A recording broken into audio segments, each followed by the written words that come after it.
नमस्ते दोस्तों, मेरा नाम अजीत बेसरा है। अक्सर हम किताबों में या फिल्मों में संघर्ष की कहानियां देखते हैं, लेकिन आज मैं आपको जो सुनाने जा रहा हूं, वो कोई बनावटी किस्सा नहीं है। यह मेरी अपनी जिंदगी का वो सच है जिसने मुझे आज वो बनाया है जो मैं हूँ। यह कहानी है मेरे परिवार के अटूट हौसले की, मेरी माँ के पसीने की और मेरे बड़े भैया के बचपन की कुर्बानी की। बचपन और वो काली रात। बात उन दिनों की है जब मैं बहुत छोटा था। मेरी उम्र बस यही कोई 10 साल रही होगी। बचपन अपनी ही धुन में मस्त था। मुझे और मेरे भाई को दुनिया की फिक्र नहीं थी, लेकिन कहते हैं ना, वक्त बदलते देर नहीं लगती। अचानक हमारे सर से पिता का साया उठ गया। वो चले गए और अपने पीछे छोड़ गए एक खालीपन और हमारे सामने खड़ी एक पहाड़ जैसी मुसीबत, गरीबी।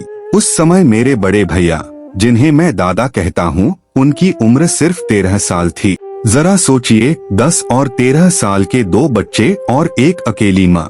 पिताजी के जाने के बाद घर की पूरी जिम्मेदारी मेरी माँ के नाजुक कंधों पर आ गिरी।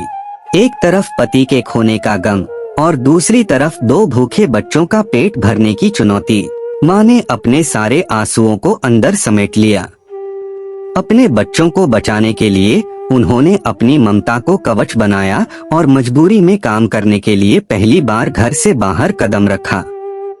बस उसी दिन से वो दिहाड़ी मजदूरी करने लगी। मुझे आज भी वो दिन याद हैं। माँ सुबह सूरज निकलने से भी पहले उठ जाती थीं, घर का काम करती और फिर दूसरों के खेतों में या निर्माण स्थलों, कंस्ट्रक्शन साइट्स पर काम करने निकल जाती थीं। वो धूप में तपती थीं, पसीना बहाती थीं, सिर्फ इसलिए कि शाम को हम दोनों भाइयों की थाली में चावल के 4 दाने आ सकें। लेकिन दोस्तों, गरीबी बहुत निर्दयी होती है। कई बार ऐसा होता था कि माँ दिन भर हाड़तोड़ मेहनत करती, लेकिन शाम को घर लौटती तो उनके हाथ खाली होते। उन दिनों हमारे पास ठीक से चावल पकाने के भी पैसे नहीं होते थे। कितनी ही रातें ऐसी गुजरी जब हमने भरपेट खाना नहीं खाया। माँ खुद भूखी सो जाती थीं, लेकिन अपनी थाली से बचा कुचा खाना हमें खिलाने की कोशिश करती थीं। उनकी फटी हुई साड़ी और चेहरे की झुर्रियां आज भी मुझे याद हैं, जो चीख चीख कर उनकी बेबसी बयां करती थीं। दादा का फैसला। मेरे बड़े भैया, जो उस वक्त खुद एक बच्चे ही थे, उनसे माँ का यह दर्द देखा नहीं गया। 13 साल की उम्र क्या होती है? खेलने की, स्कूल जाने की, दोस्तों के साथ घूमने की। लेकिन हालात ने मेरे भाई को वक्त से पहले बड़ा बना दिया। उन्होंने माँ की आंखों में छिपी लाचारी को पढ़ लिया था। उन्होंने देख लिया था कि माँ का शरीर अब जवाब दे रहा है। एक दिन भैया ने माँ का हाथ पकड़ा और कहा, माँ, अब बस, तुम अकेली खटोगी, यह मुझसे नहीं देखा जाता। अब मैं भी तुम्हारे साथ काम पर चलूंगा। यह सुनकर माँ सन्न रह गईं।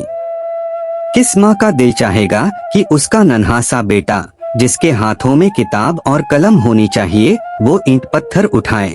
माँ ने साफ मना कर दिया।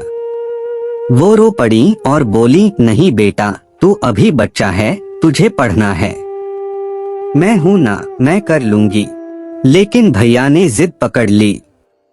उन्होंने माँ के आंसू पोंछे और कहा कि वो माँ को अब और तिल तिल कर मरते नहीं देख सकते।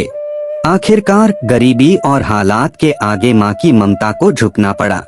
बदलाव और जीत। उस दिन हमारे घर का माहौल बदल गया। भैया ने अपनी पढ़ाई, अपना स्कूल और अपना प्यारा बचपन, सब कुछ उसी दिन छोड़ दिया। वो माँ के साथ काम पर जाने लगे।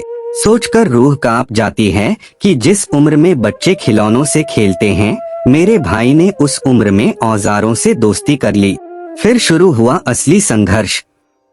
माँ और भैया दोनों ने मिलकर दिन रात एक कर दिया। धीरे धीरे, ईंट दर ईंट, हमारी किस्मत बदलने लगी। भैया की मेहनत और माँ की तपस्या रंग लाने लगी। शुरुआत में बहुत मुश्किलें आईं।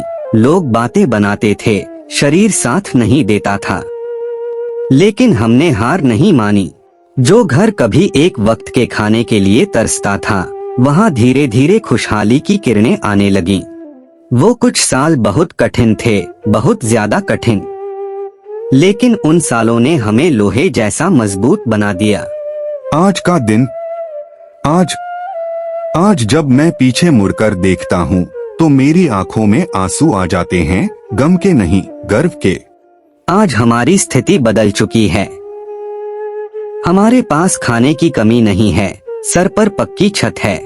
लेकिन मैं वो दिन कभी नहीं भूलता।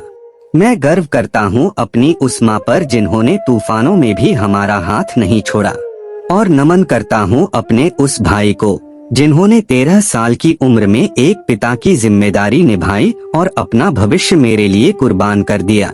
यह कहानी सिर्फ मेरी नहीं है, यह हर उस घर की कहानी है जहां मुसीबत में परिवार एक होकर लड़ता है। मेरा नाम अजीत बेसरा है और यह थी मेरे संघर्ष और मेरे परिवार के प्यार की दास्तान। मेरे प्यारे दोस्तों, उम्मीद है इस कहानी ने आपके दिल को छू लिया होगा। अगर आपको मेरी मेहनत और कहानी सुनाने का यह अंदाज बेहतरीन लगा है तो बस एक सेकेंड निकालिए। अभी स्टोरी टेलर अजीत ASPM के चैनल को सब्सक्राइब करके हमारे इस बढ़ते हुए परिवार का हिस्सा बन जाइए। और हाँ, नई कहानियों की सबसे पहली सूचना पाने के लिए घंटी को जोर से दबाना मत भूलना। आपका हर एक सब्सक्राइब मेरे लिए एक बड़ा इनाम है। आपका बहुत बहुत आभार।